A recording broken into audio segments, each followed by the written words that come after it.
Ô Vandic, e aí eu quero falar contigo, já que está parecido com o Brasil, que a gente tem as notícias aí, o ministro da Fazenda e consultor econômico, né, da campanha do presidente Lula, Dário Durigan, consultando economistas para fazer, né, observações a respeito do que poderia ser feito num eventual Lula 4 no cenário econômico. Diz que vai falar com Armínio Fraga, já conversou com Marcos Lisboa, Samuel Pessoa, enfim, outros economistas de peso e que têm opiniões contundentes aí a respeito do que precisa ser feito. A minha pergunta para você é, agora dá para compreender o que precisa ser feito ou parece que é mais uma estratégia eleitoral para dar sinais para o mercado financeiro? Vamos combinar, né? A gente achava que, e eu disse isso aqui, a gente achava que o Haddad era ruim como ministro da Fazenda, é porque a gente tinha ele. No dia que não tivesse o Haddad numa gestão petista, as alternativas são muito, muito ruins. Durigan nem economista ele é advogado. É um sujeito que tem pouco entendimento de economia. E ele agora está piscando para a Faria Lima, piscando para o mercado, piscando para aquele 5%, 4,5% do eleitorado que define a eleição. São as pessoas com mais sobriedade, as pessoas que são o centro. E esse centro político tem a preocupação óbvia, são pessoas mais letradas, essas pessoas têm preocupação com a questão fiscal.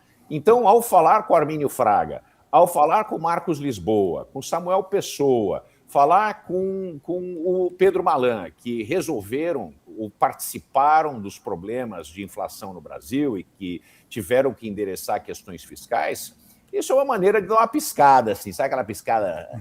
Mas não engana ninguém. A gente sabe qual é o modelo de política econômica do governo Lula, e no governo Lula 4 ele não vai mudar muito, ele vai ter que se enfrentar consigo mesmo. E, potencialmente, o que eu vejo são duas alternativas muito sérias, as duas têm consequências muito sérias. Ou um default, mais de 90% da dívida brasileira é em real e detida por agentes brasileiros.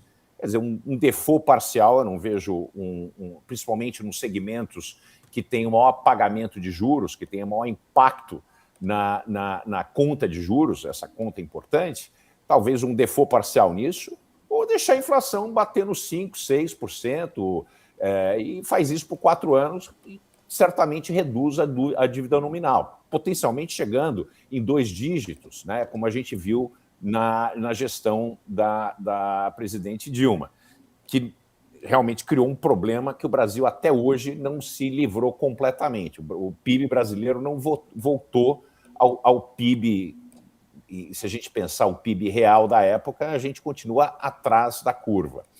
Então, muito sério, a gente está correndo contra o tempo para resolver essa armadilha fiscal e parece que não tem jeito, né? Parece que não tem jeito, porque as autoridades petistas elas fazem questão de escutarem, verem, saberem e não aprender. É engraçado como o PT não aprende, ele não consegue aprender.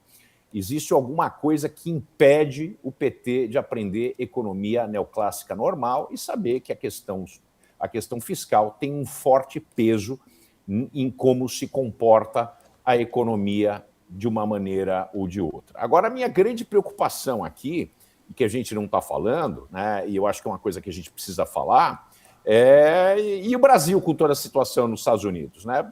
Se o juro americano longo sobe, o juro no mundo inteiro sobe junto, inclusive no Brasil tem que subir.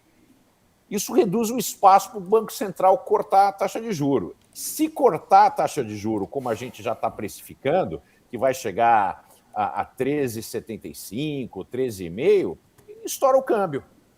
Quer dizer, a gente está mais ou menos, o Durigan está como aquele menino que botou o dedo na rachadura do dique, sabe? Aquele dique na Holanda, está próximo a estourar, teve uma rachadura lá e ele está preocupado. E o menininho vai lá e bota o dedo no dique para tentar impedir que a água entre e alague a cidade. É isso que está sendo feito. Ouvir falar com o Malan é muito legal, conversa maravilhosa, mesma coisa com o Marcos Lisboa, com o Armínio, vai discutir economia. Agora, o que a gente precisa ver, e eu falei isso na segunda-feira, cadê o plano de governo? Cadê o como? Agora, isso precisa ser dito que não é só do lado do PT. Também falta do lado dos outros candidatos, principalmente do Flávio. Cadê o como? Como fazer para sair da armadilha fiscal? Precisa contar, porque a gente não pode eleger ninguém, a gente não pode ir para a urna sem saber como é que vai ser essa cesta de política pública para resolver a questão fiscal. Se não vai resolver a questão fiscal, vai ter inflação e vai ter mais, e potencialmente mais imposto. Se vai resolver a questão fiscal, vai cortar aonde? Como? De uma maneira ou de outra, tem gente que vai perder. E essas pessoas têm o direito de saber onde elas estão nessas cestas de políticas que estão sendo propostas pelas duas campanhas.